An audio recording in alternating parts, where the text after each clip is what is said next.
Disclaimer. Please check your playback settings. Ensure you are listening to this podcast at normal speed. Unless you want us to sound drunk. Then play at half speed. Thank you. Why, good morning, Q. What necessity brings you my way? Well, I'm here for a family friend. I hired these three as your new interns. What's up? Hey, what's up? Hey, good day. Oh, yes. Aye-oy. Fantastic! Fodder for the fields! What? All right, well, sounds like you've got things in order. I shall take my leave. So, what are your deals? Well, old chap, my name's Reginald, and I have a very extensive background in engineering and support. Yes, I does. Fabulous! My name is Nigel, it is, and I am from London town. And I am Thompson, and I am too from the London. No, your specialties. I need to know where you'll best fit in here at MI6. Oh, righto. Do you mind if we practice our American accents? Yes, yes, I still need to work on mine. Of course, and I must say you definitely need practice. Reginald, where did you say you have experience? Yes. I have developed an artificial intelligence construct. I built a space-time elevator, and I have also built a fully functioning, completely wearable nuclear accelerator. When did he have time to do that? Ghostbusters 2? He's really embellishing the resume there. And I'm currently designing a dynamic automaton pneumatic bot. I call it DanBot. Wait, I told her to call it the Daninator. Wait, pneumatic starts with a P, not an N, so it should be a Paninator. DapBot, Tom. Oh, hi, Josh. Welcome to the Whisper Circle. Sorry, you guys were just looking like... Fantastic! Well, I love a highly motivated intern, and I take it that these two are your assistants. Of course they are. They aren't the brightest crayons in the deck, but they can follow simple orders. Crayons don't come in decks. Wait 1 minute. We are not his assistants. Thank you Very good. It seems like you have a built-in team. Here's your assignment. I'll check on you later. I look forward to seeing what you come up with. Oh, I know I'll impress you, and you'll be impressed. He's already left, Josh. You were such an ass. Yeah, I am not taking orders from you. All right. Hey. Let's take a look at the assignment. Infiltrate diamond smugglers. That seems simple enough. Possible infiltration locations. Ooh, this will be fun. Jamaica. Circus. Hollowed out volcano? Hey! See that hollowed out. Volcanoes are already hollow. Please include in design the following necessary tools. Tactical, ballistic, radio, I'm in charge. Give me that. And posterior headlight installed rocket-propelled grenade launcher. It's my turn to look at it. God damn it. Ejection seat. I mean, this shouldn't be that hard. You'll give us, 3 months, a year? I think we can push this out. Read the last line, Tom. 3 days. So are we gonna get started then, or Yeah, let's watch a movie, guys.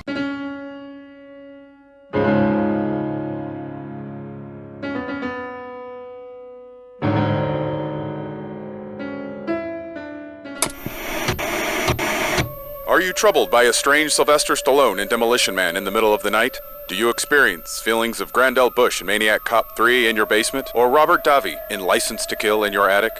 Have you, or your family, ever seen a spook, Spectre, or Timothy Dalton in The Rocketeer? If you've ever followed Joe Polito into The Crow, then don't wait another minute. Pick up the phone and call the professionals. Ernie Hudson in Ghostbusters, Afterlife. We're ready to believe you. This is it. The final chapter of Season 2 of the Firepit. The Marshmallow-Man March to the Afterlife. Step on through to the other side at firepitpodcast.com as Dan, Tom, and Josh take you towards the podcast's final and inevitable resting place. Ghostbusters Afterlife. It spooks, specters, ghosts, and it's here every Tuesday at the Firepit. We're ready to believe you. Good evening, bots and listeners, and welcome back to the Fire Pit. I'm Thompson, Tom Thompson, And we've got a smashing episode in store for you tonight on this, our third stop on the Marshmallow-Man March into the Afterlife. And Stop. since that's right, I'm undercover as a Yank. Yes, so let me get my American voice. Moving on. We've been fined for cussing and dodged a maniac cop, but we're on the march. Where are we marching to? Well, you're going to find out in a second. But as per our rules, we've taken an actor or actress from our last film and moved them onto this one. And now to give us an idea of what we're watching, and here we're watching, I'll send the briefcase over to Reginald. Whoosh. Why, thank you, Thompson. I'm Reginald, Josh Reginald. And last week we watched Grandel Bush from Demolition Man to Maniac Cop 3. Sorry, I had something in my throat. From Demolition Man to Maniac Cop 3. And tonight we're going to follow Robert Davi from playing a cop to a cop killer in 1989's License to Kill. The Firepit podcast's first James Bond film, starring Timothy Dalton in the starring role. But now to give us a rundown and a spot of trivia on the film, I'm going to go ahead and send a secret message via my satellite watch over to Nigel. Nigel? Thank you, Reginald. Nigel here. Dan Nigel. American named Dan. And as mentioned tonight, we're watching License to Kill. I can't do it, not even with a cold. We're watching License to Kill, 1989 film set in the James Bond franchise starring Timothy Dalton, Robert Davi, Talicia Soto, Carrie Lowe, which, hey, Tom. Nigel. Hey, Talicia Soto is also in Mortal Kombat, and now she's in License to Kill. What's that make her? Say it. To Pete. Yes, he said the word. Carrie Lowe and a very young Benicio del Toro, although that's hard to tell because I'm pretty sure he was born at age 40. Seriously, look at the pictures of the guy. Yeah. We're not wrong. He's always had the sunken eyes and the face that just looks like it's had a lot of miles on it. You know, he's just... Yeah, he was born with a leather face and looks like he only got 2 hours of sleep last night. Yeah. It's just like, you know, he's a great actor. But you know, he always looks like he's a couple of bottles into the night, if you get my drift. So, it had a release date of June 13th, or for you Brits, 13 June 1989 in London, and July 10th, 1989 in the United States. Has a running time of 133 minutes, budget of $32 million, box office return of 156.1 million. Yeah, not bad. But trivia on that later. Rotten Tomatoes score of 78% with an audience score of 68% and an IMDb of 7 out of 10. So do they normally release a Bond film in London before they do in the United States? Yeah, most time James Bond movies do get released in England before they get released here for obvious reasons. Yeah, that makes sense. Okay, that's actually kind of cool. Yeah, and just like some movies get screened for the president, you know, they sometimes screen James Bond movies for the Queen or the royal family before they release them to the theater. So, that means they had to watch Die Another Day. We don't know. We don't know. I'm not sure. But we did say the box office returns were kind of nice, but believe it or not, with inflation in account, this is the lowest grossing film in the franchise. Oh, yeah. A couple factors. Yeah, a couple factors. The marketing for the movie was subpar at best. It is to date the last James Bond movie to be released during the summer. Really? Yeah, after this film. Yeah, this film was released in the summer of 1989. After this one, the next one that won't come out again until GoldenEye, and that was a fall release. They mostly release James Bond movies in the fall now. And if you notice, one just came out just last month. So No Time to Die just came out. I've never noticed that. Oh my God. Yeah, James Bond movies are either fall or winter releases now. Well, Casino Royale, I swear to God that movie came out, that was November 2006. I could have swore that came out in the summer, but yeah, that was November 2006. That is bizarre. Wow, I didn't realize that. Good bit of trivia there, Nigel. Yeah, well, one of the reasons why it's the lowest grossing, there was a couple of factors. The marketing for the movie was subpar. The movie itself was one of the more polarizing Bond movies at the time due to its darker and edgier Miami Vice influenced plot.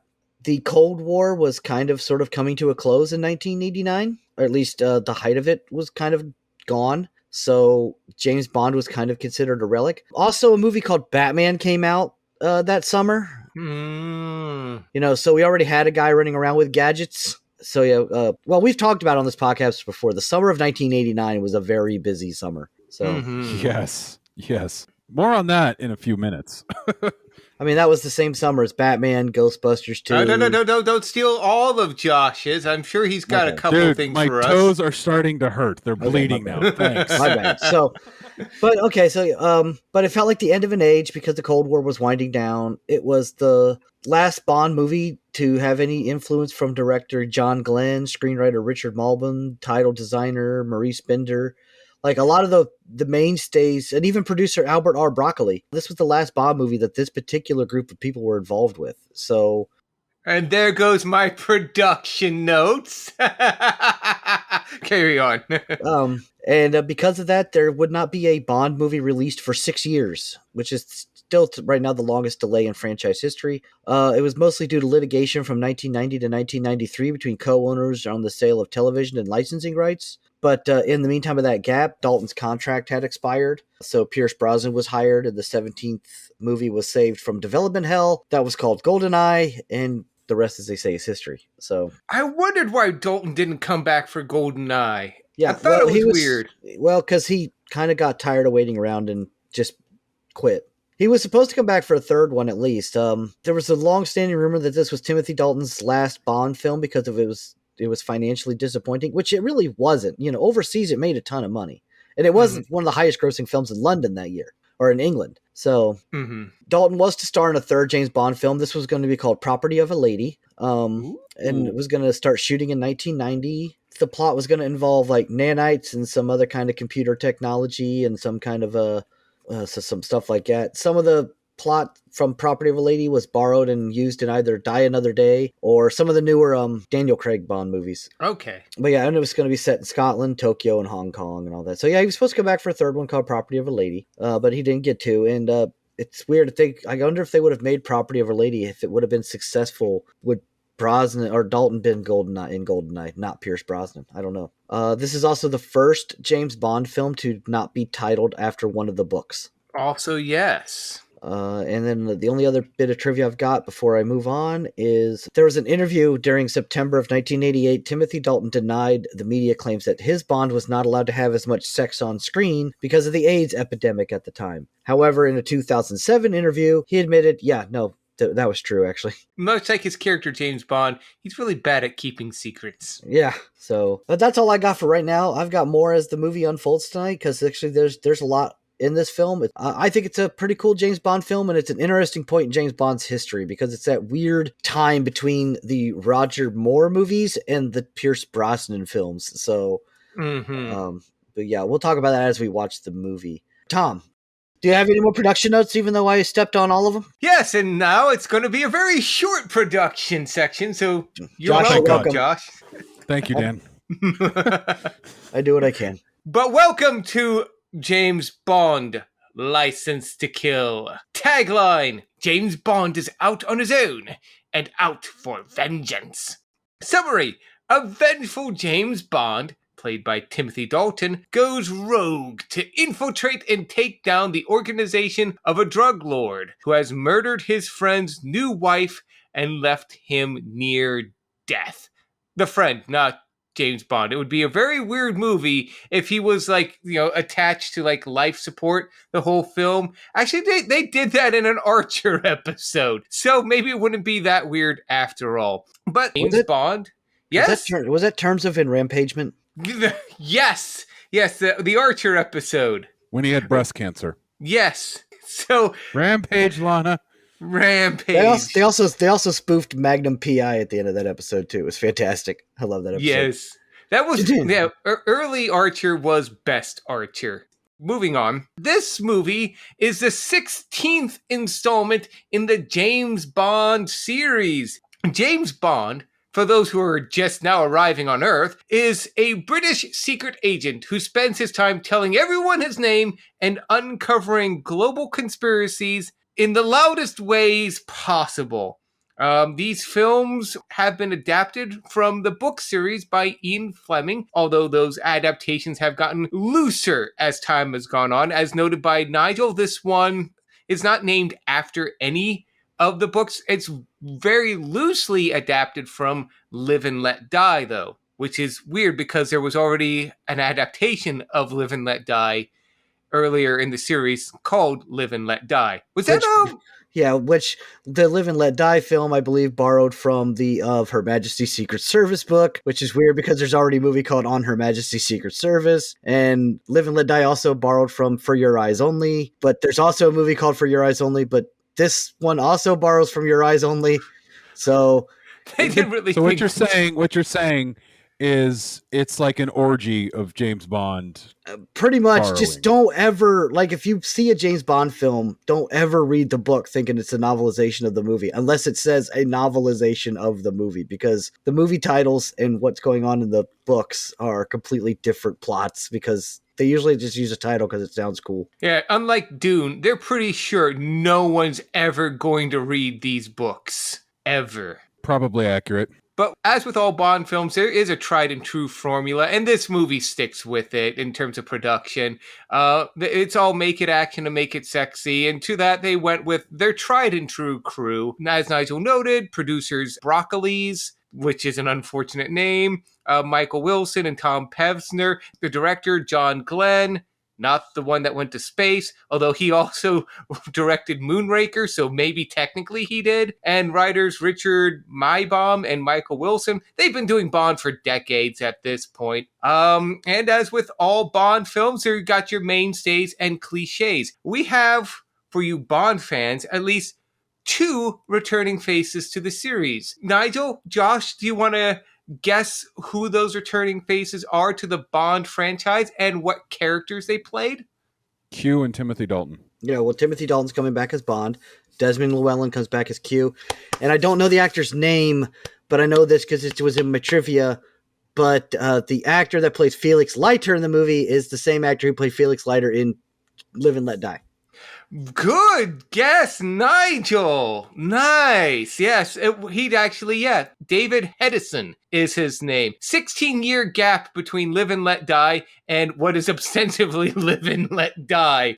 But also reprising his role as M is Robert Brown. He was M since Octopussy. And, of course, Desmond Llewellyn. How did you pronounce Q's name? Llewellyn.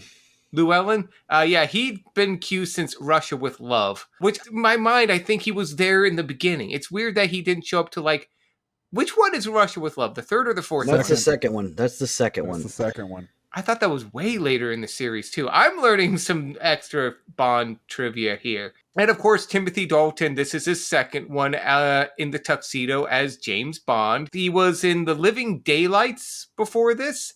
And unfortunately, as Nigel said, with the gap, he didn't come back for the third one, which is unfortunate because he looks like a Bond. Oh, also, Carolyn Bliss returned as Moneypenny. She was also in The Living Daylights. But we got some returning archetypes. As always in a Bond film, you have to have the boss, the main villain, who is played by Robert Davi, as Nigel noted, our connector, who plays Franz Sanchez.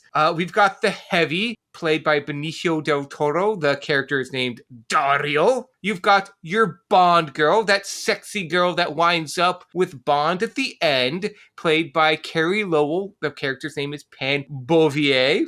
And the femme fatale, character's name Lupe Lamora, played by Talisa Soto. And as a random bit, we have Wayne Newton playing Dr. Butcher. Actually, it's Professor Butcher, but I like the connection there. So in my head, it's Dr. Butcher. So connection to the Firepit universe confirmed. Well, our character's name was Professor Metzger, which was translated to Butcher. Yes. So let me have this, Josh. I'm trying to make us connected to the Bond universe. Well, if anything, I connected it harder. Yes, connected harder, Josh, yes. But again, most of these actors or actresses weren't really faces with names that you could say, hey, it's this person playing Bond or this person playing the bad guy. It was just, people that you could see, this is the bad guy, and without losing immersion in the film. Again, these things have a formula. They know how to make it work, and nothing about this film seems like it really ever strayed from that. But now that we know what went into making this film, Josh, what did this film make? What's the box office? Yes. Let's see. License to Kill. Like we said, it was released July 14th, 1989, and domestically. Has a runtime of 2 hours and 13 minutes. Had a domestic gross of $34.6 million. You'll enjoy this. An international gross of $121.5 million. 78% of its total gross in 1989. Yeah. I knew it made more money overseas than it did domestically. Yeah, much more. But its opening weekend looks like my DVD collection that's 15 years old.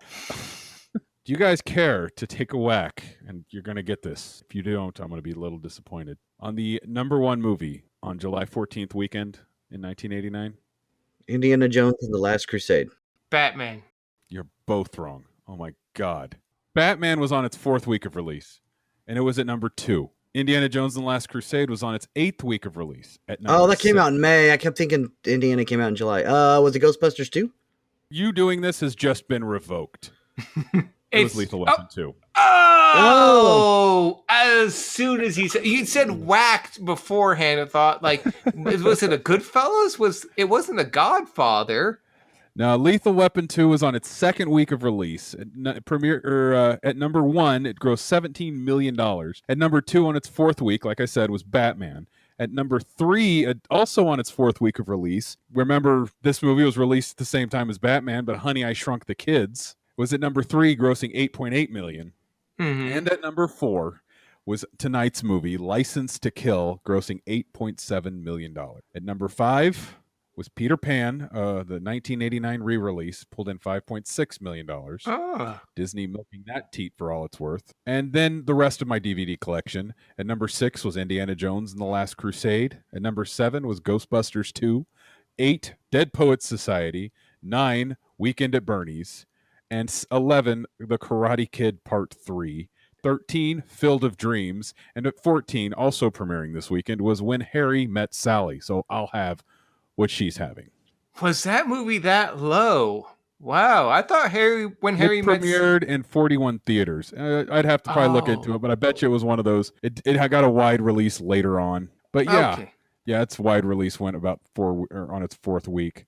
It eventually made it up to number 4 in the box office, but that's for another time. Yeah, like I said, this weekend at the box office looks like my DVD collection. You have a bizarre DVD collection, Josh, but not a bad one. I'm not going to complain about it. Seriously, like, we talked about this when we did Ghostbusters 2, but oh my God, this was the summer of fucking movies, you know? I actually have vivid memories of this summer. That was the summer I got to see quite a few movies in the movie theater, and because of this. Like, I remember we went to the drive-thru and we watched Batman and Honey, I Shrunk the Kids. And then I saw Ghostbusters 2 at the drive-thru, and I don't remember what the other movie was that night. But so many movies that summer. Oh my God, 1989. We've touched on it once, we're touching on it again. Great year for movies.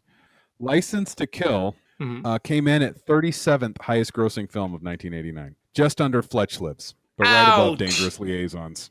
Ouch. Fletch Lives did better. So did, and at number 35 was The Naked Gun from the Files of Police Squad. Okay, that I get. That's a legitimately hilarious movie. So Major League came out that year too. The Abyss, Twins, Uncle Buck. Dude, 1989. We could do an entire journey just on 1989 movies. 1989 is my DVD collection. It's like I said, 1989 looks like my DVD collection. There's like probably 5 movies you've listed from 1989 that could be potential destination films. Yeah. Oh, yeah. I mean, seriously, Weekend at Bernie's. I forgot that movie came out in 89. All of those films, you're talking about your guys' DVD collections. All of those were on my dad's, record on VHS from HBO collection. So, my God, yes. But yeah. All right, that's all I've got for box office info. Tom, what are you hoping to get out of this film? I'm hoping to actually watch the whole thing. I've seen only... Again, this was part of my dad's HBO, recorded on VHS collection. Obviously, he did not let me watch it as a kid because I think this was a hard R. PG-13. PG-13. Is it really? Yeah. I remember it being pretty violent for its time. It's one of the more violent James Bond movies, but it's not rated R. No James Bond movie's been rated R. Okay. Which is interesting, considering how risque it was for the 60s and such. But then again, they didn't have rating systems back then. I've gone off track. But I have never seen this film with the exception of the car scene, which kid me, it blew his freaking mind. The car in this movie was freaking astonishing. It was basically the Batmobile with a government budget behind it. Wait, which car? The car that Bond drives in this one, the Aston Martin. It may be an Aston Martin. I can't remember if it's an Aston Martin. It should be an Aston Martin, right? They didn't... I thought it was always an Aston Martin. Yeah, but I don't think he doesn't have a gadgety car in this one. I remember this... I think you're getting it mixed up with The Spy Who Loved Me. Are you thinking about the car that goes underwater? No. This one's got skis and guns, and maybe it's a different one. I don't know. I think you're thinking of a different one because he doesn't have a gadgety car in this one. Because the whole premise of it is he leaves MI6, so he doesn't have MI6's backing throughout most of the movie. Oh, I thought maybe. Whoa, shit! There now are I don't 16 know. other ones that came out before this one, so it's a Timothy. It makes sense that you're probably going to get some confused. You're probably right. It was a Timothy Dalton, so maybe I'm thinking View to a Kill. I don't know. Okay, so I have no idea what to expect from this film. I thought I had at least that to look forward to, but I was clearly wrong. So I've heard good things about this movie. I know a little bit about Bond trivia, and I know that they had been trying to make a darker, edgier, air quotes, more modern Bond since the Lazenby Bond. What movie was Lazenby in, Nigel? On Her Majesty's Secret Service. Yeah, ever since that one, they've been trying to do an edgy with the times Bond. It never quite worked, and this was their 80s attempt at it, or late 80s, early 90s attempt. So, of course, darker, edgier, war on drugs, that era of time frame. You know, a little more Rambo in your James Bond, if you will. Which has still kind of bled into a lot of modern Bond. Modern Bond still kind of more action heavy and a little less suave than the older Bonds, comparatively speaking. Maybe, because again, I have not yet seen this Bond. So I'm curious to see what Timothy Dalton Bond is like. I'm expecting this is going to be a fun romp. It's going to be a fun James Bond film. Maybe not as corny, tongue-in-cheek as, say, earlier Bonds, Sean Connery or Roger Moore. Thank you, Roger Moore. I mean, I definitely am not expecting to see Timothy Dalton dress as a clown. And again, this is going to be Bond on a rampage. I'm also expecting a lot of Archer jokes through the watch section from all of us here. Will it be good? Probably not. With the exception of the more recent ones, they're all kind of cornball. But I've been wrong before on that. So, yeah, I'm expecting a good time. And I can't complain about Timothy Dalton. What about you, Josh? Well, all honesty, as much as I, air quotes, like Bond, I haven't seen a lot of the movies. I've seen Dr. No. I've seen like the first 10 minutes of From Russia with Love. I've seen Casino Royale. I've seen, was it Quantum of Solace? And then I think I fell asleep during Skyfall and I never finished it. Same thing with Spectre. And I have no desire to see this one coming up. But obviously my love of Bond came out in 1996 with a little-known game called GoldenEye. For me, the game came before the movies. I played the shit out of that game. It was like one of the very first games I paid for with my own money. And I remember, like, my dad had rented the movie before and he watched it, and I don't remember sitting down and watching it with him. But I remember after playing the game, I went back and I got the movie and I watched the movie and I was just like enamored by it. Because you got to remember, 1996 when this game came out, movies and games, there would be game components to a movie, but they would look nothing alike. Because the N64 was like one of the first 3D game systems. So I went and watched it. It was awesome being able to compare the game with the movie. But that's GoldenEye. So of the Pierce Brosnan ones, I think he came out with what, 3 or 4? Mm-hmm. I only watched the first 2. Yeah, GoldenEye, and then what was the other one? The Pierce Brosnan ones were GoldenEye, Tomorrow Never Dies, A World Is Not Enough, and Die Another Day. Yeah, I think I saw all but the one with Halle Berry. Now, I like Bond. I do like the movies. I love Dr. No. Mostly that one scene where the lady's like in a bath and then Bond comes and sits down and she's like, "Can you get me something to wear?" And he gives her a pair of high heels. That was classic Bond right there. But I honestly have no idea what to expect with this one because my introduction with Bond came in the film after this one. Mm-hmm. And the one I watched that came before this one was the first one. So there was a 17 movie gap between my introduction to it and this movie. Mm-hmm. 15 movie gap. And obviously 6 years is a big time frame for movies. Oh, yes. So really, if I just come out of this movie enjoying it, I'll be happy. So yeah, I don't really have any major expectations out of this one. I'm just expecting a Bond film as much as I can out of the 80s. I mean, it is an 80s movie, so it's going to be good. I know that much. You say that. And we just... And last time I said that with confidence was Tango and Cash, and we know how well that went. I thought that was... that. Okay, yeah, you got me there. Yeah. Mm-hmm. So, Nigel, what about you? I know you've seen this one, right? Oh, hundreds of times. I'm a huge James Bond fan. There's really only a couple of James Bond movies I absolutely do not like. This is not one of them. I think the 2 Timothy Dalton ones are incredibly underrated. They tend to get forgotten. People seem to just kind of, when their mindset goes to James Bond, they think of the wacky Roger Moore movies, and then they go into the more serious Pierce Brosnan films. But by serious, really, honestly, out of the Brosnan ones, GoldenEye is really the only one that's really grounded in reality. And then Tomorrow Never Dies gets a little wackier. World Is Not Enough gets even more wackier. And Die Another Day is just, well, there's a reason why Daniel Craig is Bond now. But the Brosnan films, like, I love Living Daylights. But this one, this is just like, I don't know, is this like a really good film? And I'm kind of looking forward to watching it with you guys, because if you guys haven't seen this one yet, it has some of the cornier James Bond tropes that the movies are known for, but it's definitely not like a Roger Moore wacky James Bond movie. It's got one of my favorite kills Bond ever does in a film ever. Like, don't spoil it. I'm not going to spoil it. I'm not going to spoil it, but it's like one of the, like, well, you guys have seen Dr. No, right? Oh, yeah. Okay. Love Dr. No. Been No. a few years, but yeah. Okay, well, Dr. No was when they were still kind of establishing the character, and in Dr. No, they emphasized that James Bond is a cold-blooded killer. And there's a scene in Dr. No where he's interrogating someone, and he goes to shoot Bond, and his gun just clicks. And Bond says, "That's a Smith & Wesson, and you had your 6." And he shoots him dead without, like he kills an unarmed man. Just real cold. Well, this one has a death scene very similar to that, where it's like Bond's cold as fuck. So I'm not going to spoil it any more than that, but you'll hear me squeal when we get to it. All right. Yeah.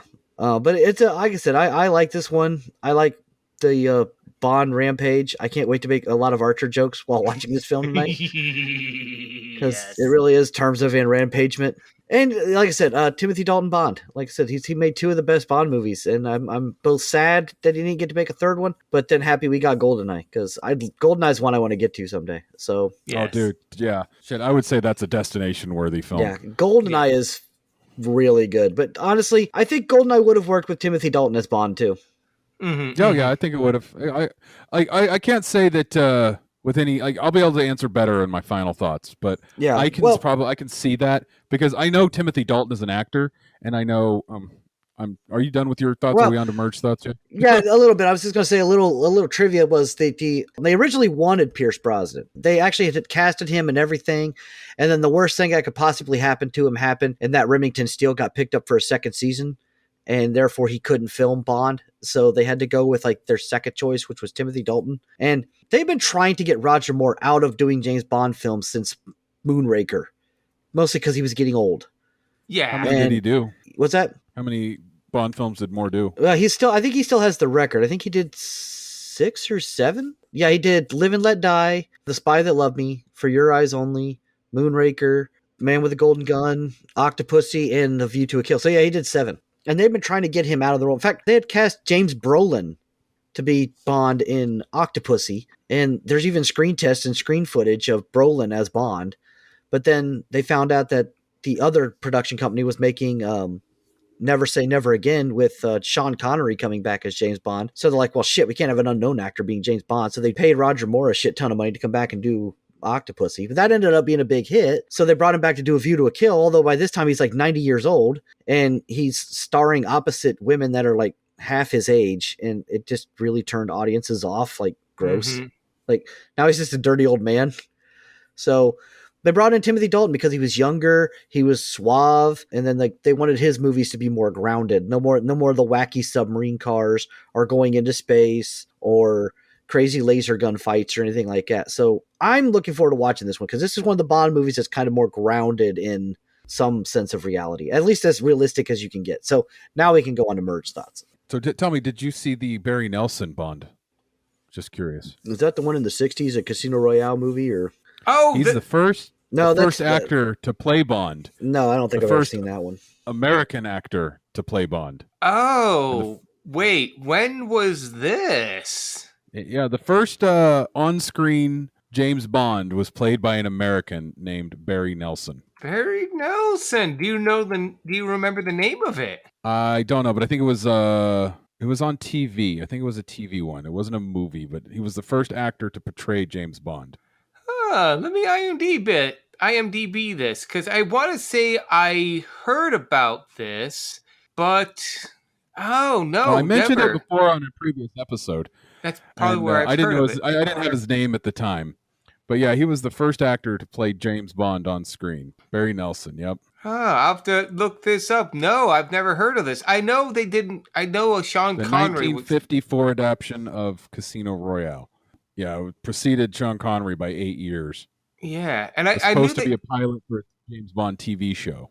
Oh, wow, Josh coming up with the obscure trivia. No, yeah, I knew they wanted someone else to play Bond instead of Connery. I think it was not Rock Hudson, but I can't remember the other guy. Maybe Gary Cooper, but I don't know why they went with Connery, but it was the best choice all in all. Let's be honest with ourselves. It worked out in the end. Yeah. Man, I forget where I heard. I think I heard it on another podcast. It couldn't have been anyone other than Connery. Like you watch that opening scene from Dr. No. Yeah. And the camera just scrolls up to him and then, he's like, what was your name again? The camera's just slowly scrolling up and he's lighting that cigarette and he goes, Bond, James Bond. Bam! Right then and there, a star is born, a legend is made. It's like, holy shit. Yeah. Although in terms of talking about Bonds, an actor who I think in hindsight, maybe they should have cast him seriously as James Bond, Peter Sellers in the 1964 Casino Royale. I mean, it was a comedy Bond, but he played Bond seriously, and he was really good at it. He was suave, he was sexy, he was a gentleman Bond. I think he was the perfect marriage between what you would consider like not Timothy Dalton, because I haven't seen Timothy Dalton yet, but Pierce Brosnan and the Sean Connery Bond. And I hope we watch that movie sometime because that's bananas. Seriously, because he was a comedy character actor, they never would have considered him to be serious Bond, but he took it seriously, and it's a shame they never did go back to him because he could have been a great one. Yeah, I'm not familiar with that one, but honestly, I'm looking forward to watching this film. It's one of those things, it's like, I always talk about how I typically, whenever I watch a movie, I only half watch it. Mm-hmm. ADD and all that. If you asked me straight up, was Skyfall a good Bond film? I will tell you I didn't like it. For the same reason I said I didn't like Blade Runner, because I wasn't paying attention to it when I watched it. So, you talk to anybody, and they're like, oh, Skyfall was amazing. Yeah, I'll be honest. I did not like Skyfall when I first saw it in the theater. And then I watched it a couple more times after it came out, and I ended up really liking it. I think it's Daniel Craig's second best. But I love the deconstruction of the James Bond mythos in that movie. I love how the whole movie is James Bond failing at everything. And I remember certain parts of it, but I remember not paying attention to it. Casino Royale is the exact opposite. I saw that one in theaters, and I was engrossed with that movie the entire time. I love Casino Royale. I'll go back through and watch that one all the time. And obviously GoldenEye. Love GoldenEye. But the other ones I was just kind of meh with. But I'm honestly, I'm really looking forward to this one tonight, because typically when Dan likes a movie, there's a good chance I'm going to like the movie. And if Dan loves this one, I'm pretty sure I'm going to like it too. Yeah, This is in my Accepting top regret. 5. This is number 5 in my top 5 favorite James Bond films. And that's obviously accepting True Grit. So Well, can't win them all. yeah. now what would you say is your top 5 Bond films? You may have mentioned it already, Nigel, but I'm curious. Number 1 is GoldenEye. Mm-hmm. Number 2 is Casino Royale. Mhm. Number 3 is From Russia with Love. Okay. Number 4 is actually no, this one is number 4. License to Kill is number 4, and number 5 is Skyfall. Wow, that's a pretty good one. That's a pretty good list there. I think See, I would rank mine top 5, but it would be the top 5 James Bond films I've seen. Yeah. Like And- honorable mention probably goes to Roger Moore's For Your Eyes Only, because that one is like probably the best Roger Moore one, because that one's more like grounded and it's not as gadget heavy. But James Bond kicks that dude's car over the cliff. Like, oh my God. I think for me, one of my favorite Bond films has to be On Her Majesty's Secret Service with Lazenby, because they were trying to do a more grounded Bond a little bit. Also, Peter Sallis as Blofeld was an interesting choice. I thought Telly Savalas is Blofeld in that one. Oh, Telly Savalas. Who did I say? Peter Sellis or something like that. And I'm like, no, Telly Savalas was Blofeld in On Her Majesty's Secret Service. Oh, thank you. Yes. Yeah. No. Yeah. I can't watch that one. Every time he comes on the screen as Blofeld, I'm like, "Who loves you, baby?" That's the line I was trying to remember. Every time he comes on the screen, I just keep saying it, and I'm like, "Damn it!" Yeah. Again, a weird choice. Second was Diamonds Are Forever. Up until I finished watching the film, and then there was this weird chase with a lunar car, and I was like, "Okay, you lost me. Never mind." I was cool with this because it was all like, oh, he's trying to uncover a diamond smuggling ring. This is nice and grounded. This is out. He's not going after Spectre and doing that weird stuff. Oh, now he's going after Spectre. It's a Spectre. Yeah. It was Spectre all along. And I can't remember the name of the movie, but it was the one that had Jaws in it the second time around. I can't remember the name. Jaws is in Moonraker and The Spy Who Loved Me. The Spy Who Loved Me, then, because it was the second one, because he met the chick with braces, and it was love at first glint. That's Moonraker. Well, was that Moonraker? Yes, sir. Dude, Tom needs to like refresh his Bond. Well, I was a kid at the time, so I can be forgiven. Okay. We don't fault you for that. We just fault you. I'm used to being faulted. Like I said, of the ones that I've seen, like I loved Dr. No when I watched it. That's one of the ones where it's like I watched it home, obviously, because I couldn't watch it in, with theatrical release. Mm-hmm. Came out like 30 years before I was born, 20 years before I was born. But I don't know. I want to say GoldenEye by default, because obviously it was my first. But at the same time, I thoroughly enjoyed Casino Royale. Mm-hmm. That's a really good one. Yeah. So I don't know if I want to say it's Casino Royale or GoldenEye. Like I want to say GoldenEye out of pure nostalgia, but I think I'm going to go with Casino Royale, and then number 2 is GoldenEye. Okay. But then I'd say my number 3 would have to be Dr. No. Mm-hmm. Again, there's a lot of gaps. I haven't seen all of them yet. I had the intention to do it, and I was going to watch a Bond film a day, and I made it after Dr. No, and then I didn't go any farther because I have most of them, at least up through the Dalton Bonds, but I haven't watched any of them except for Dr. No. So, but yeah, I'm surprised you like Dr. No. It's definitely slower than it is. Yeah, it's also really weird. Like we talk about the trope early installment weirdness. Dr. No has all of that because like there's no theme song. Mm-hmm. It's just the James Bond theme with the opening credits, and then it goes into like Three Blind Mice. It's really weird. But it's a good movie. Mm-hmm. I think it was one of those things. It's like I was familiar with Bond, but not an intimate familiarity. Yeah, like I just got a hand job in high school. That's all I knew. Oh, Jesus Christ. He just can't go like 10 minutes without just like take a drink. But no, so it's like I didn't know what to expect with that one. But in the end, I did enjoy that one. So yeah. I think now you have not seen Goldfinger, right? No. That's another interesting one. Do you expect me to talk? No, Mr. Bond, I expect you to die. Goldfinger's the one that starts all the Bond tropes. Yes. because Goldfinger's got the Bond gets captured and spends like a quarter of the movie in the bad guy's hideout, hanging out with the bad guy and learning his plan. And So that's the one that Austin Powers parodied. kind of, sort of, an Odd Job is the dragon, the henchman that, Yeah. It's this ostentatious plot that probably could never have worked ever. Yeah. Plus But- Bond having the cheesy one-liners after he's killed somebody. Yes. It's God. like, after Goldfinger gets sucked out of the airplane window and then he goes back up to the cockpit and Pussy Galore's like, "Where's Goldfinger?" And he goes, "He had to catch a flight," or something like that. I'm like, oh my God. Yes. So yes, all of this is amazing.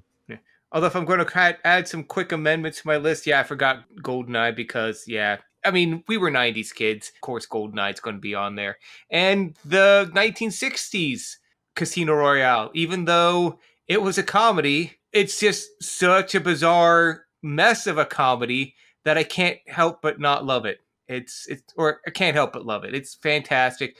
It's got Orson Welles as Le Chiffre, and he knows exactly what movie he's in, and he leans into it so hard. It's amazing. I'm going to find a way for us to get to that one. But yeah, so that's all I got to say. Cool. So those are our expectations for this film. Do we want to hear about other people's expectations for this film?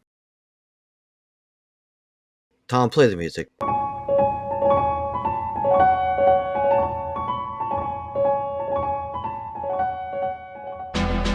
Welcome back to another undercover episode of The Firepit. I am, as always, your interspersal host, editor, and British secret agent, Tom. Waiter, dry martini. Shaken, not stirred. Oh my God, that's revolting! Are you sure this isn't olive-flavored window cleaner? Oh, just give me a PBR and a Brillo pad to scour the taste from my tongue. But thank you for shaking things up with us here at the Firepit. The Marshmallow-Man March into the Afterlife is reaching its turning point, which means it's going to take more than bow tie cameras and laser watches to get us to Ghostbusters Afterlife. But when you have a license to kill and the backing of Her Majesty's Secret Service, it's safe to say we are neither shaken nor stirred. And it's that time of year again. No, I'm not just talking about when thoughts turn to tinsel. I'm talking about the end of this, our second season. And as this season's end is coming right around the holidays, we're probably going to be taking a short hiatus. Carve the snowman, build the presents, wrap the family, visit the turkey, all the things that the season brings and expects. Sorry for the interruption. Future Tom here with a quick update. Okay, so to clarify the timeline, we will be taking a brief hiatus on the last week of December. That will be 28 December for you people who are getting new calendars for Christmas. Similarly, with Thanksgiving coming up this weekend, along with some other non-podcast plans coming down the line, we're going to be taking a brief hiatus next week as well, right after this Thanksgiving week. We've been doing this for well over a year without any planned breaks, so we discussed again, and we felt like a good week or two for a brain break is well in order. We should be finishing up this season starting on the 7th of December and through to the 21st, then gearing on up to start season 3 on the 4th of January. Making use of that calendar already, I see. But thank you all for your patience as we go forward. Again, it's the holiday season. It's a whole hoop-de-doo and a la-de-da. So hopefully you can make use of the back catalog, listen to some past episodes, or just spend some time with family. Well, that's all I've got from the future. I give you back to the present. Tom, take it away. But after we return, though, we'll be having our post-season Q&A and retrospective episodes. We did this at the end of last season, and we had a blast doing it, so we're bringing it back for this one. So if you have any questions about this or last season, or about the coming third season, whether they're specific questions about certain episodes, broad questions about the process, other questions, say, about our favorite episodes, movies we liked, movies we wished we'd watched, you still have until about, let's say, few more weeks to get them to us. I'd say about 3 more weeks. So you can either post your queries to us on Discord or comment online, or you can email them directly to us at curtaincallentertainmentinc@gmail.com. Whatever way you want to, send your questions on over, and if we can fit them in, depending on how many we get. We barely made it last time. We had to squeeze a few in, but we made it. But like I said, if we can do it, we will get to your question, we will answer it, and hopefully you have fun listening to us answer your questions. So we're looking forward to it. Hopefully you are too. And speaking of looking forward to things, he says, naturally segue in. Let's see how the team is looking forward to their first assignment for the British government. All right, Dan. Keep it coming. You're doing great, bud. Keep it on back. Come on. Tom, slow down!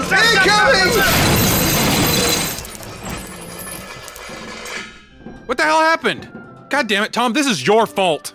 Well, tell Dan to not drop the rocket engine in where I'm installing the buzzsaws! Don't install the buzzsaws where I'm going to be putting the invisibility camouflage, Tom! Oh my god, will you two stop acting like children? And why do you keep removing the submarine feature? We still need something in case of the underwater base scenario. Do you know how big that's going to make this car? It already has machine guns. Name me one problem that machine guns can't take care of. I don't know. Maybe they'll need something to get rid of the ninjas? Maybe something like, oh, I don't know, an ejection seat?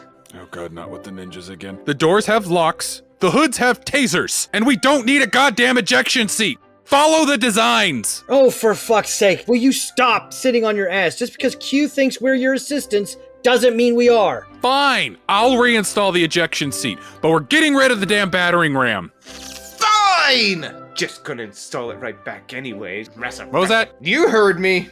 No, I Now, really... I get the clipboard. Hey! So we got to get rid of the bulletproofing because it made things too heavy? No, that stays. Don't screw with my original designs. Says the guy without the clipboard.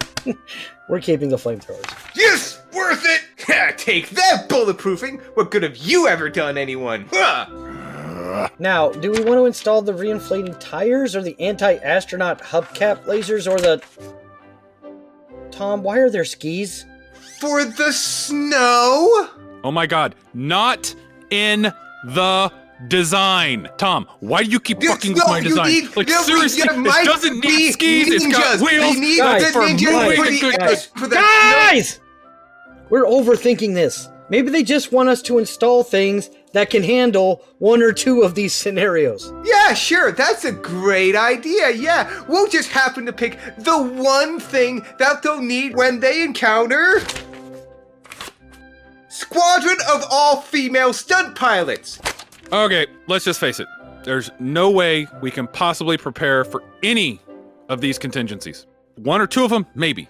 But they can't expect us to build a car that does everything. Well, they do. Oh, man. I'm sad now. Well, once more run to the breach, dear friends. Queen and country, kippers and beef, bangers and mash, and oh god.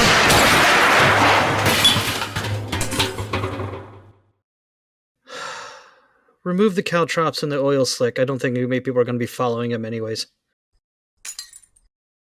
You know, I'm sure those parts weren't all that important anyways. You guys will be fine. But if you have something important that you want to get out there, or if you have an important question that you need to ask us in private, or if you know someone who's incredibly important whom everyone else should know about, then feel free to email us at curtaincallentertainmentinc@gmail.com. That's curtaincallentertainmentinc@gmail.com. Just be sure to put Firepit in the subject line, as well as why you're emailing us. Whether it's to recommend some movies, have us say a special message on our podcast for someone special, commission an ad, or whatever else you may need and or want from us, and send it our way. From there, we'll read it, give it a snazzy 3-digit numerical code name, send it deep undercover on a secret mission for the British government, and never respond. might have helped if we'd figured out a way to get in touch with it before we sent it on a mission. That's the thing about secret intelligence they never tell you. It's rarely secret, and it's not very intelligent. But that email again is curtaincollentertainmentinc@gmail.com, capital C, capital C, capital E, capital I, @gmail.com. Damn! They found me out! But how? I only told them my name, secret agent identity code, where I'm staying, the name of my first pet, and the last 4 digits of my social security number. I'm clearly dealing with masterminds. I'm going to use my wits and charm to get out of this situation. I'll let you get back to the episode. Thank you all for listening, and as always, good luck. My martini! This tux was a rental! Ugh.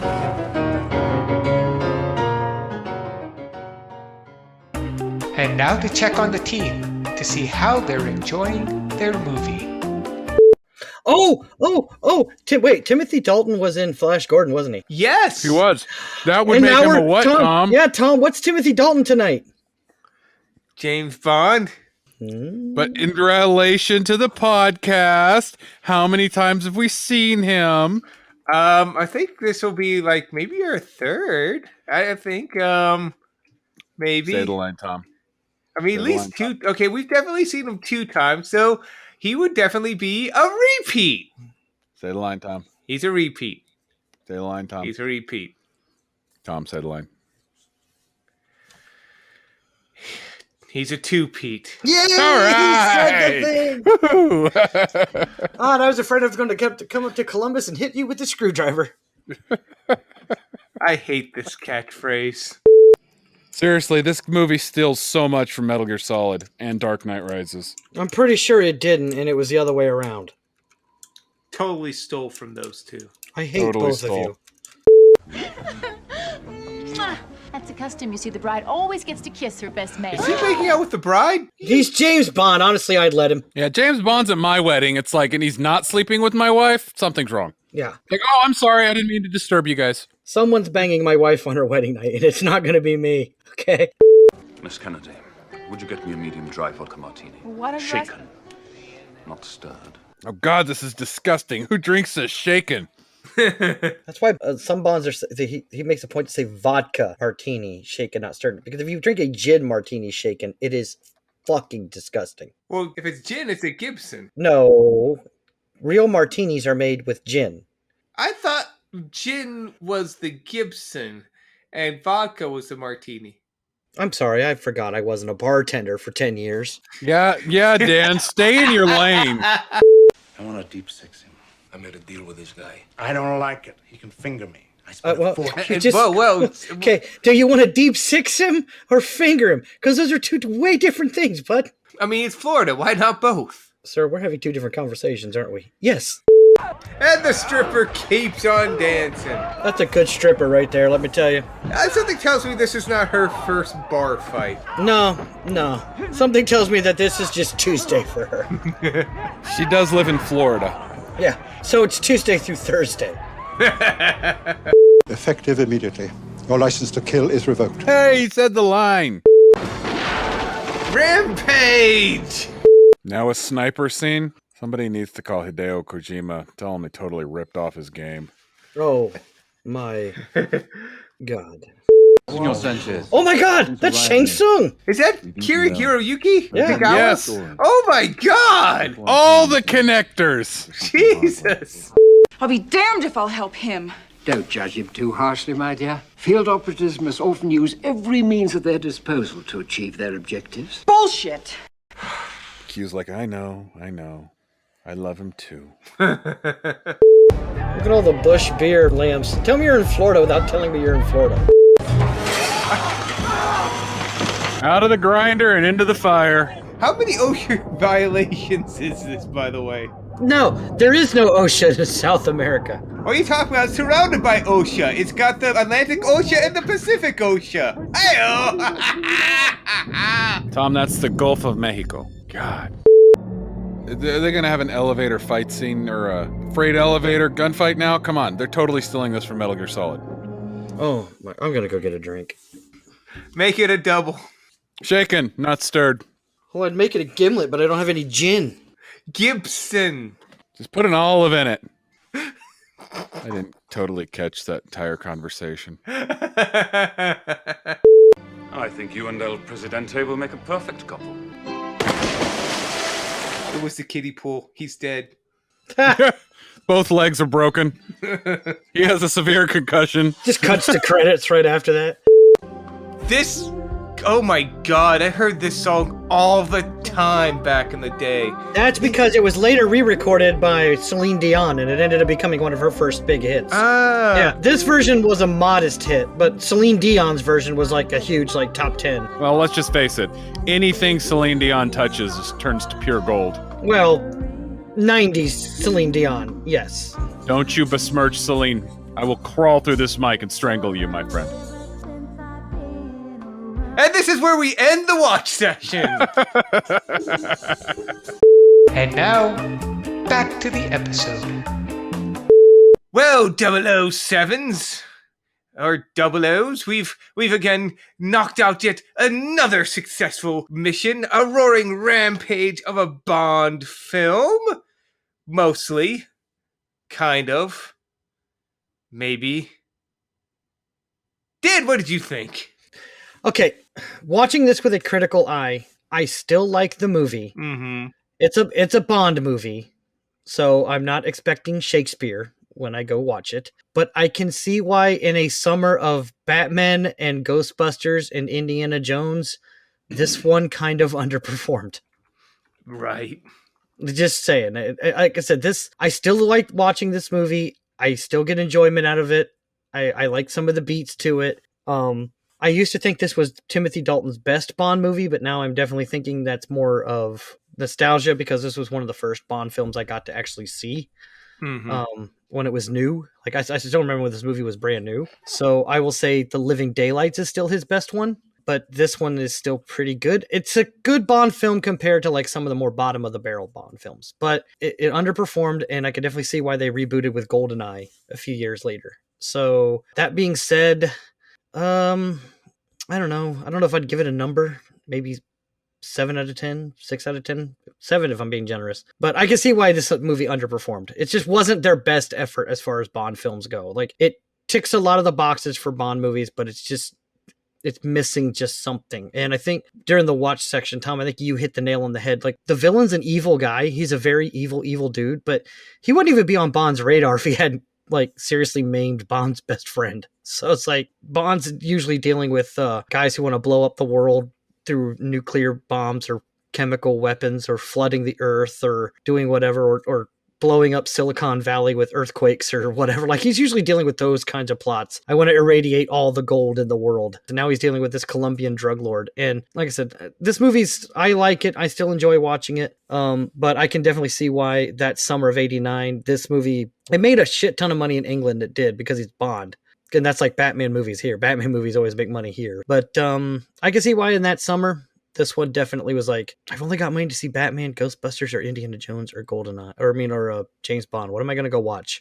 Not James Bond. So yeah, they misspelled the title. I mean, come on, why would you want to go see a movie? Exactly, the glaring typo on the posters. Just so much to Henky to drive. British fans, don't at me.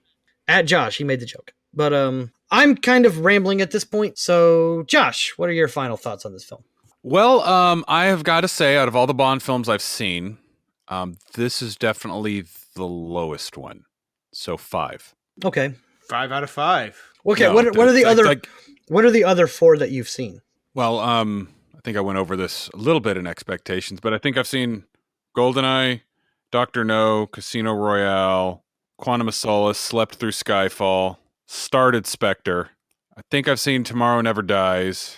See, now that I'm adding it up, I've got a lot more, but this is my least favorite Bond film. Even compared to Quantum? I don't remember Quantum, but I... Okay, well, I mean... It's in a quantum state. Yeah. Let me put it like this. This film was fun. Like, it's not Tango and Cash fun, but it's not... I can't wait to watch this movie again. It was just campy enough to be enjoyable, but at the same time, it was just out there enough to be Yeah. I don't know. It was a fun movie, but I agree with you, Dan. I can see why this movie didn't do very well in the box office, and I can see why they took a break from Bond for a while after this movie. Granted, I thought Timothy Dalton did a good job. I thought the story was really low-key. Sometimes I like the lower-end stories where it's not like Bond has to stop a space laser that's going to hollow out the Earth or some shit. Yeah. So I liked the lower-end thing, but I do like what Tom said about it being, this guy wouldn't even be on Bond's radar. If I gave it a thumbs up, thumbs down, I'd give it a thumbs up, but I'd give this like a solid C-. Yeah, that's fair. That's fair. But yeah, I don't really have much to say more on it. Like I said, I did enjoy it. But I think I liked other Bond films a lot better. What about you, Thompson? It sucked. If I'm going to be blunt about it, I want to give it a little kind of leeway because it is one, Bond, and Bonds are notoriously kind of Bond films. And two, it is Timothy Dalton, and I love Timothy Dalton. He's charming in everything I've seen him in.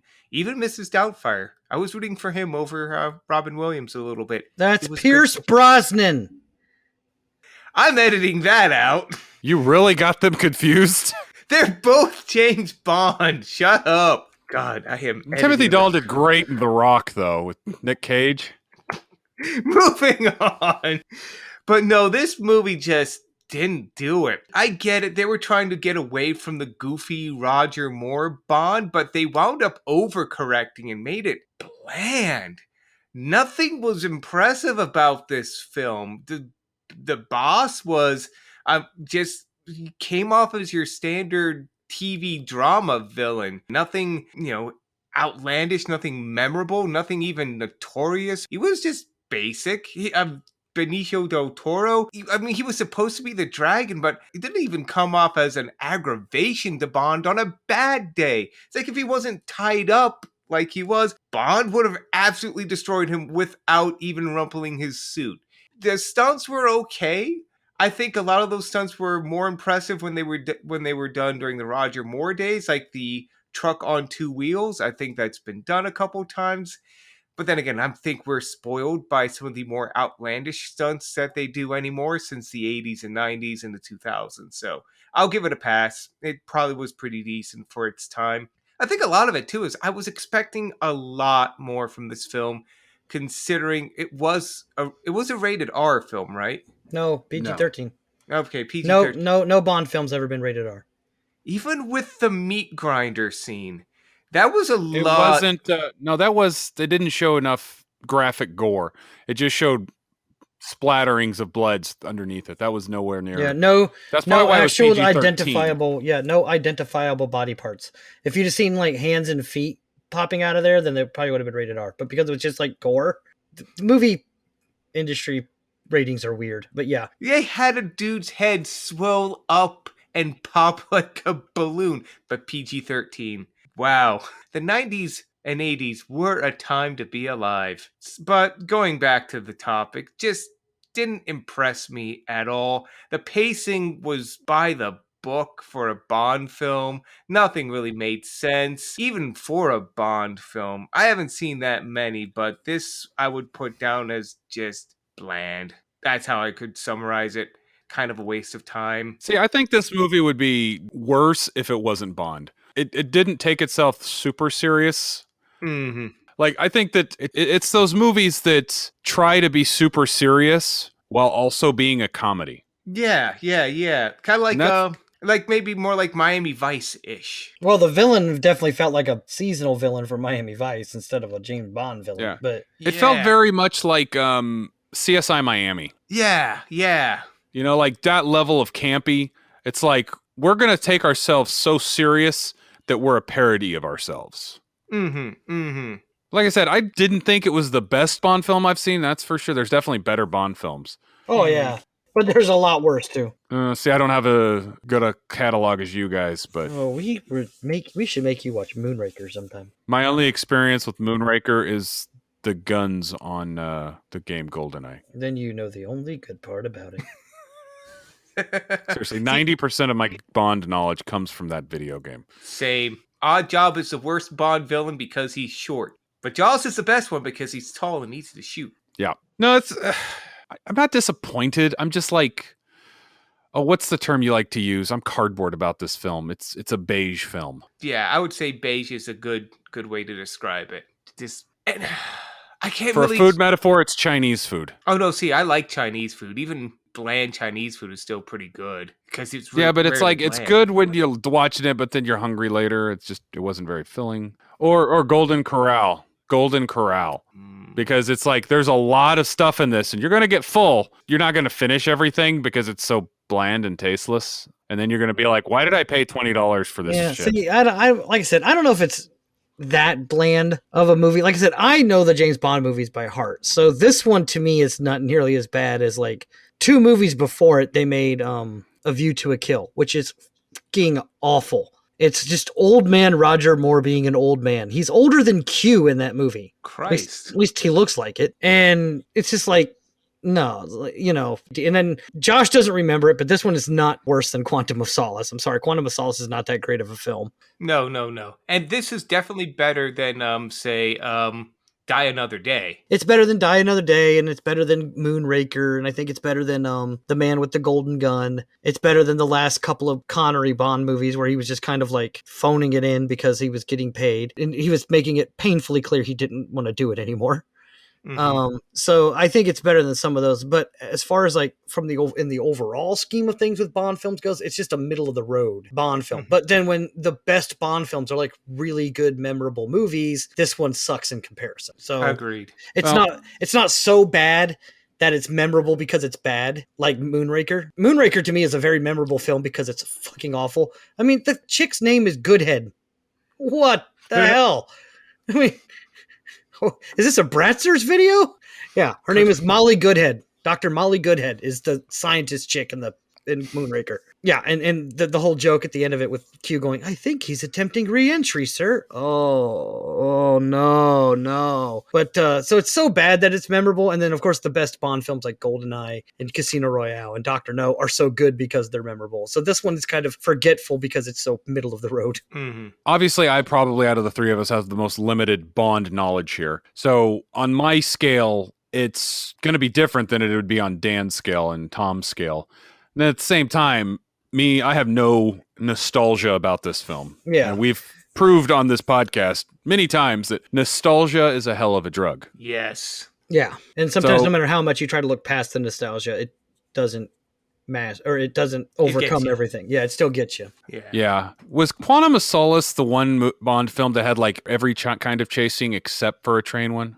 Maybe. I just know that it's bland unless you've seen Casino Royale, and then it's only kind of bland. I remember the spoofs of the theme song to Quantum of Solace. It's the Sanctum of Qualis. What the hell does this mean? Yeah. I want to say that was the one where it's like, I remember watching it in theaters, and me and the wife were watching it. We're like, okay, we've got a foot chase. Okay, we've got a car chase. Okay, we're on planes now. Oh, yeah, that's the very beginning of the film. Yeah, the very beginning of the film, there's like a chase that goes everywhere. Yeah, and it's like, okay, we're on the planes. If I get a train scene, I get the bingo card. No train scene? God damn it. Now that would come later. Now, I'll give Quantum some credit. It did a far better job as a roaring rampage of revenge than this film did. Yeah, I can agree with that. It's been so long since I've seen it. Like, I probably watched it once at theaters, and then I probably had it on in the background once after it came out on video. And when did that come out? 2008? Christ, yeah. Holy shit. Yeah, because I think you're right. Casino Royale came out in 2006. Damn. Jesus Christ, Casino Royale came out in 2006. Daniel Craig is still a new Bond in my eyes. Yeah, I know. Lord, I feel myself withering like the Nazi from Indiana Jones. Wow. Oh my God. But yeah, not the worst. I think we're just circling the drain here. Yeah. Do we have any other final thoughts on this film? No, I think we've universally agreed that it's kind of meh. Yeah. It left us hanging and then dropped us into the grinder. Stop. But I do look forward to future Bond films on this podcast with you guys, so we can at least reference this 20 some more to get to, so we'll get to them. We're on episode 88, and this is our first one. I'm hoping we get to the other Timothy Dalton one, because I feel bad that this was a note he went out on, so I want to see the good one. Agreed. Yeah, that's one. I like that one. And that's it for tonight's show. As a reminder, you can find us on firepitpodcast.com. It is there that you can find links to Spotify, iTunes, Amazon, or wherever fine podcasts are sold. Our regular episodes are generally Tuesdays at 6 p.m. We've had to skirt that a few times here and there, but reasonably that's when you can listen to our regular episodes. Please be sure to like and subscribe on whatever medium you choose. It really helps us out and we really do appreciate it. And for those new people out there, or for you regular listeners who have not yet, if you like an episode, if you have some good things to say about us, or just want to encourage more people to listen, leave a review. Give us a thumbs up, a star, a smiley face, a pickle emoji, and just go online wherever you listen to us and just say, hey, give these guys a try. They're all right. And that'll help the search metrics, help people find us when they look up, say, Timothy Dalton, or, oh shoot, now I'm forgetting cigar guy's name. Robert Davi. Robert Davi. When they look for him, they'll see us pop up. So just do what you can and let people know about us. It'll be a big help. And be sure to join us on our Discord server as well. Links in the episode's description, or even easier, you can find us at discord.me/firepit. There you can get notifications whenever we get new episodes. You can chat with us. I don't know if that's a benefit or a positive, but you can. They can chat with me. I mean, that's a positive. We're trying to get them to join the Discord, Tom. And then you can engage in other fans of the show. All of our previous guest stars are still on there, so you could tell them how much you enjoyed their performance and how fantastic a job that they did on the episode, eclipsing the hosts themselves. But please join us on Discord. We love to chat and we love to share stuff. We like to discuss, especially when you talk about us, because we're vain like that. So get on there and talk about us and say how awesome we are. It's fun for us. Good so, Josh. You can also email us at curtaincollentertainmentinc@gmail.com. The a-hole that does the interpersonal segment, he mentions it too a couple of times. And just be sure to also like our page on Facebook, follow us on Twitter at FirepitCCE. Both are linked in the episode's description as well on firepitpodcast.com. Just leave us a long message, a short message, a happy message, a sad message. Tell us we suck, that we're great, that we watch terrible movies. We know that. So just whatever. We want to talk with our fans, interact with them. And speaking of interacting, I want to shout out two people who interact with us fan-wise and listening-wise. From the Firepit side, O'Keefe, and from Podbean, Gray Honey Badger. Two of our growing number of listeners who show up, listen up, just like having us on their Facebook feed. Whatever it is you do, we appreciate it, and we thank you for helping to keep the fire pits burning. And I would also, as an editor, like to shout out Audacity. Audacity is the editing software I use every day, every week, every month to stitch all of these wonderful thoughts and comments and quirky rejoinders and skits together to make this fantastic podcast that you're listening to right now. Audacity is free software, so I'm not paying a dime to use it, but they're not paying me a dime to say a darn thing about them. But honestly, I can't say anything but good things about it. It's helped me out through going into a year and a half. It's helped me out. I'm sure it'll help you out. Oh, you're done? No, but I'll stop anyways. I'm going to cut you off regardless. I would like to shout out Larry once again. Thank you. We sat and we BS'd while I was getting my physical done this weekend, and it took forever, and I just happened to notice that his office was nearby. So I went and we bullshat for like an hour, and I still had a 2-hour wait. So I love the efficiency of military sometimes. Sometimes. But we had a good conversation. Larry, I always love hearing your feedback about our episodes, so I look forward to talking to you about it in the future again. And also, I guess I want to shout out this other The Firepit podcast, ironically. Oh? Because I just was curious, so I started searching iTunes for The Firepit podcast, and apparently there's another one called The Firepit Podcast, but they camel case Firepit Camel case? What's that mean? That means Firepit. The F and the P is capitalized. Oh! They've got 7 episodes. Interesting. Are they also a movie podcast? They say self-improvement. Okay, so I knew about the golf one. Yeah, the golf one's done. Really? He hasn't posted a new one since November 7th, 2020. Okay. So we are effectively the longest running, best, and most well-produced Firepit podcast. So when you search for Firepit, search for the Firepit podcast or just Firepit, but you're looking for the one with Tom, Dan, and Josh. We're not about any kind of self-improvement on this podcast. No, if anything, we actively sabotage ourselves. Yes, we're pretty bad about that. We are our own worst enemies. Maybe we do need to listen to the other Firepit podcast. If they are truly self-improvement, I definitely am going to stay away from that. Same. Yeah. Are you done? I don't know. Is that technically a shout-out or a plug? It's more like a fuck around and find out. Stay in your lane, Firepit. Yeah. Featured podcast. Okay. I would like to shout out Peggy, the OG friend of the channel, as always. Thanks for the continued listening and support. I would also like to shout out again my wife, because it's our anniversary soon, and I promised I'd shout it out on the podcast, but I was afraid I would forget to shout it out on the week of the actual anniversary. So I just said I'm going to shout it out in every episode we record in November. So I was just thinking, I'm going to forget to shout it out the week of our actual anniversary. I'm like, you know what? I'm just going to shout out every episode we record in November. Shout out to my wife. Happy anniversary. Brilliant strategy, Nigel. It's like you miss 100% of the shots you don't take. So there you go. I'm going to take the grenade approach to pleasing my wife. Going to lob it over there and see what sticks. Whatever, guys. Never been much of a sharpshooter. Always been a howitzer guy. Anywho, also would like to shout out this week. He's not a huge actor, and we've never actually featured him on the podcast. But this past week, Dean Stockwell passed away. He was Al on Quantum Leap.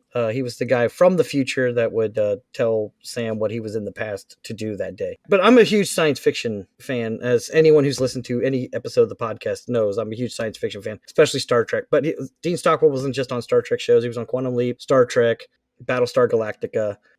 He was on just all kinds of stuff, and he was kind of a sci-fi royalty. So just a special shout out to Dean Stockwell and his family. I always thought he was a heck of an actor. You know, I loved him in everything he was in. So I honestly cannot think of a movie he's done off the top of my head. But I really hope we get to a movie he's done at some point in time. I could have swore he was in a film we'd seen before. Actually, you know what? He wasn't in a film we've seen, but he was in a film we've talked to. He's in Dune.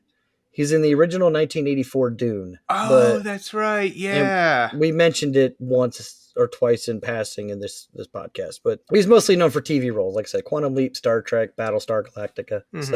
But anyways, that's my shout out. And then also just I'm going to shout out Podbean, Zencaster, our recording software. Once again, making it easy to start and stop recordings, have multiple recordings, and not losing a single one of them. Also, the rumor is it makes our editor's life a little bit easier. So hats off to Zencaster. 2 thumbs up. Yeah. Our editor always lets us know when things are difficult. So often.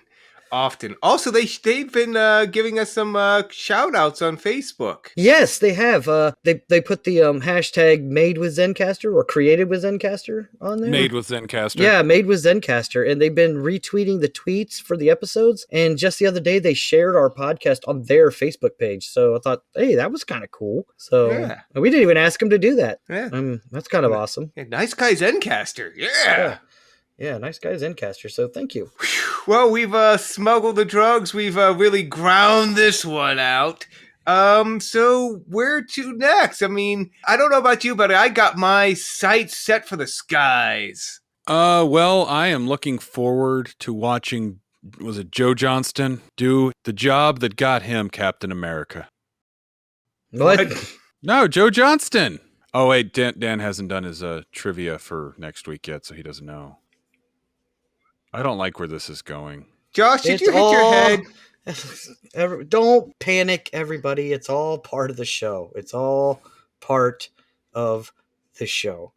Please join us next week when we watch The Rocketeer. Thank you for saving this, Dan. Where am I? We need to get Josh a helmet. We're watching The Rocketeer. Until then, I've been Tom.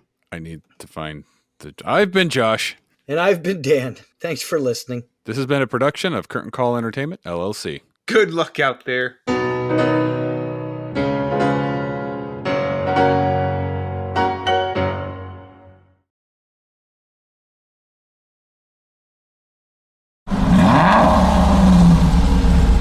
Capital job, Reginald. You keep this up and I'm sure you're going to have a long career here at MI6. You're welcome. Now keep it down. 007 is coming to pick up the Aston Martin. Morning, Q. Good morning, 007. I have quite a treat for you today. Surprise me. This was crafted by a very special group of our newest interns. Hi. Don't find so many normal people in this business, Q. Of course not, 007. They're an odd bunch, but they do seem to get the job done. Oh, and they've added a very special feature for you. Yep, out of my way. This is mine. Yep. All you need is a special code. What's my code? Right here, 007. 007, where are you going? Just taking the Aston Martin out for a quick spin, Q. Good luck, 007. Look at it, boys. We helped make that. Yep. Shiny. You see, Q, I am at the top of my game. With the right resources, I can accomplish anything. That's my design driving off right now. I see that, Reginald, and if all your projects are this successful, as I said, you have a long career ahead of you. Thank you. Thank you. Wait, what? You can't take all the credit! Yeah, what the hell, man? You act like you... I'm already thinking about the next big project, Q. Trust me, we can do another Aston Martin and make it flight capable. We can add wings to it and everything.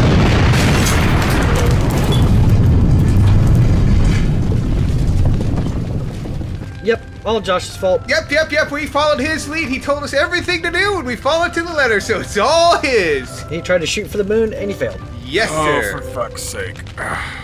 They're all fired. Yep. Can't say I'm surprised again. Can we use you as a reference, though?